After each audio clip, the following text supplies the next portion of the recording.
Assalamualaikum warahmatullahi wabarakatuh. Saya Widya Maharani dengan NIM C1F021077 akan menjelaskan tentang sejarah dan pemikiran akuntansi syariah. Yang pertama yaitu perkembangan akuntansi.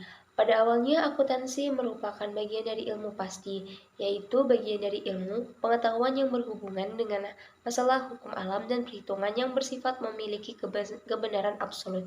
Nah, perkembangan akuntansi dengan domain aritmatik kualitinya sangat ditopang oleh aritmatik, algebra, matematik, dan algoritma pada abad ke-9 Masehi. Ilmu ini lebih dahulu dikembangkan sebelum perkembangan bahasa. Ilmu penting ini ternyata dikembangkan oleh filosofi Islam yang terkenal yaitu Abu Yusuf Yakub bin Ishaq Al-Kindi.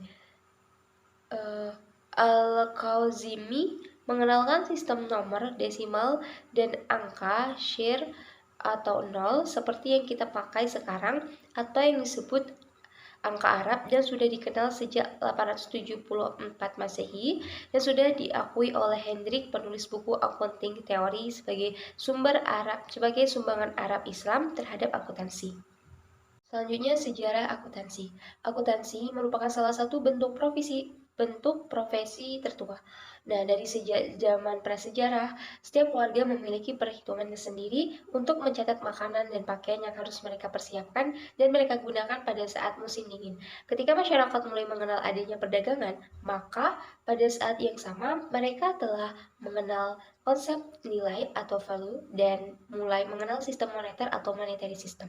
Nah, bukti tentang pencatatan atau bookkeeping tersebut dapat ditemukan dari mulai kerajaan Babilonia itu pada tahun 4500 sebelum Masehi, kemudian Firaun Mesir dan kode-kode Hammurabi itu pada 2250 sebelum Masehi.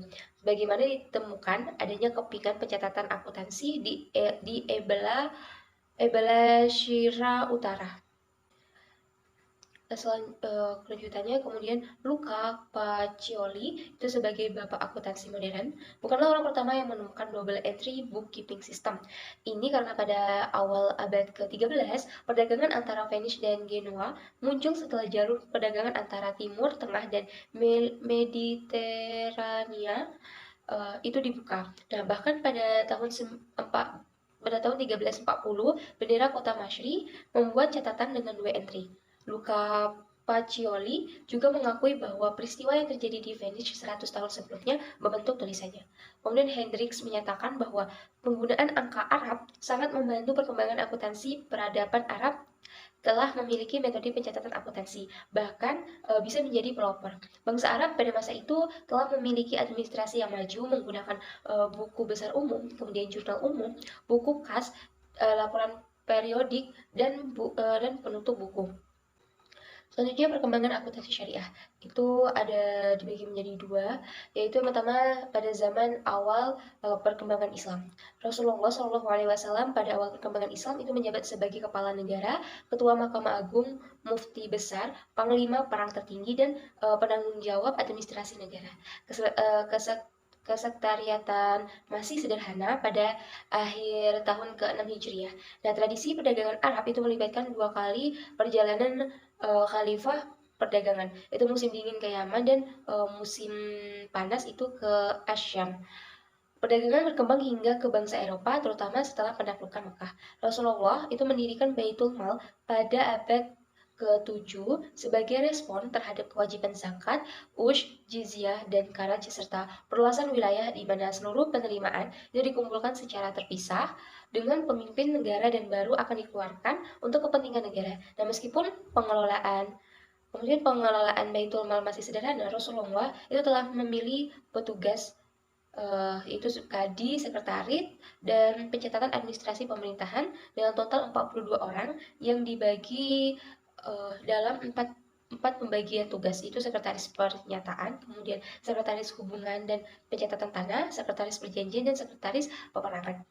Kemudian pada zaman 4 khalifah itu pada pemerintah Abu Bakar radhiyallahu itu pada saat itu pengelolaan Baitul Mal itu masih sangat sederhana karena pemasukan dan pengeluaran dilakukan dengan seimbang dan hampir tidak ada sisa dari hasil pengelolaannya. Pada kepemimpinan Umar bin Khattab radhiyallahu terjadi perubahan sistem administrasi yang cukup signifikan dengan mengajukan istilah diwan oleh Sa'ad bin Abi Waqqas. Kata Dawid itu berasal dari bahasa Arab, merupakan bentuk kata benda dari dawa, berarti penulisan, dan dengan artian diwan ini itu sebagai tempat di mana pelaksanaan duduk, bekerja, dan di mana akuntansi dicatat dan disimpan. Kemudian pengembangan lebih komprehensif itu mengenai Baitul Mal dilanjutkan pada masa Khalifah Ali bin Abi Thalib. Nah, pada masa pemerintahan beliau, sistem administrasi Baitul Mal baik di tingkat pusat dan lokal telah berjalan baik serta telah terjadi surplus pada Baitul Mal dan dibagikan secara proporsional sesuai tuntutan Rasulullah. Adanya surplus menunjukkan bahwa proses pencatatan dan pelaporan telah berlangsung dengan baik. Selanjutnya, prosedur dan istilah yang digunakan.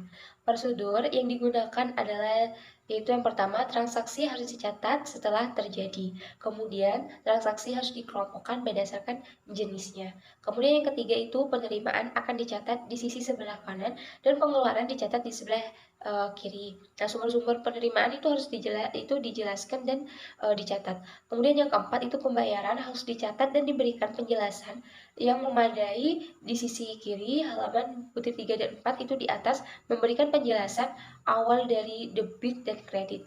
Nah, yang kelima itu pencatatan transaksi harus dilakukan dijelaskan secara hati-hati. Dan yang keenam itu tidak diberikan jarak penulisan di sisi sebelah kiri dan harus diberi garis penutup. Yang ketujuh itu koreksi atas transaksi yang telah dicatat tidak boleh dengan cara menghapus atau menulis ulang. Nah, yang kedelapan itu jika akun telah ditutup maka akan diberi tanda tentang hal tersebut. Nah, yang kesembilan itu seluruh transaksi yang dicatat di jurnal akan dipindahkan pada buku khusus berdasarkan pengelompokan transaksi. Nah, yang ke-10 itu orang yang melakukan pencatatan untuk pengelompokan berbeda dengan orang yang melakukan pencatatan harian. Kemudian yang ke-11 itu saldo itu diperoleh dari selisih. Dan yang ke-12 itu laporan harus disusun setiap bulan dan setiap tahun. Kemudian dihubungkan dengan prosedur tadi itu terdapat beberapa istilah, yaitu yang pertama itu al-jaridah, itu merupakan buku untuk mencatat transaksi dalam bahasa Arab yang berarti itu karan atau jurnal. Itu seperti jaridah al-kharaj itu digunakan untuk berbagai jenis zakat seperti pendapatan yang berasal dari tanah, tanaman, dan binatang ternak. Kemudian jaridah an-nafakat itu untuk mencatat jurnal pengeluaran. Kemudian jaridah al-mal itu untuk mencatat jurnal pendanaan yang berasal dari penerimaan dan pengeluaran zakat. Kemudian jaridah al-musaderen itu digunakan untuk mencatat jurnal pendanaan khusus berupa peroleh dana dari individu yang tidak harus taat dengan hukum Islam seperti itu non-muslim. Kemudian yang kedua itu daftar al-yaumiyah atau buku harian, itu dalam bahasa Persia itu dikenal dengan nama ruznamah. Nah, bentuk umum dari daftar itu adalah yang pertama itu daftar atau jihad. Itu buku yang digunakan untuk mencatat anggaran pembelanjaan baik berbentuk mukariyah, anggaran operasional ataupun itakiyah itu anggaran untuk pos diskresi dan diskresi dari raja. Kemudian itu daftar atau wilat.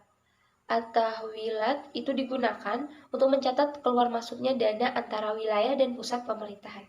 Selanjutnya hubungan antara akuntansi modern dan akuntansi syariah.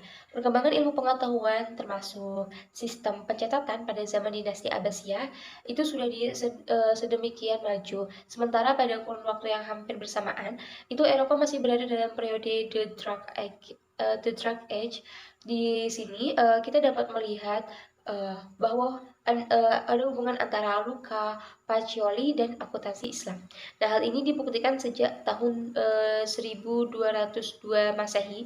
Itu buku para ilmuwan Muslim atau Arab itu telah banyak diterjemahkan ke bahasa negara Eropa seperti yang dilakukan oleh Leonardo Filipponensi. Aufpica dengan judul Liber Abbasi pada tahun 1429 Masehi. Nah, angka Arab itu kemudian dilarang digunakan oleh pemerintah Italia. Kemudian Alfred Liber itu mendukung pendapat bahwa memang ada pengaruh dari pedagang Arab pada Italia, walau Arab itu tidak berarti hanya Muslim saja. Baik, demikian video penjelasan dari saya. Saya Ari, wassalamualaikum warahmatullahi wabarakatuh.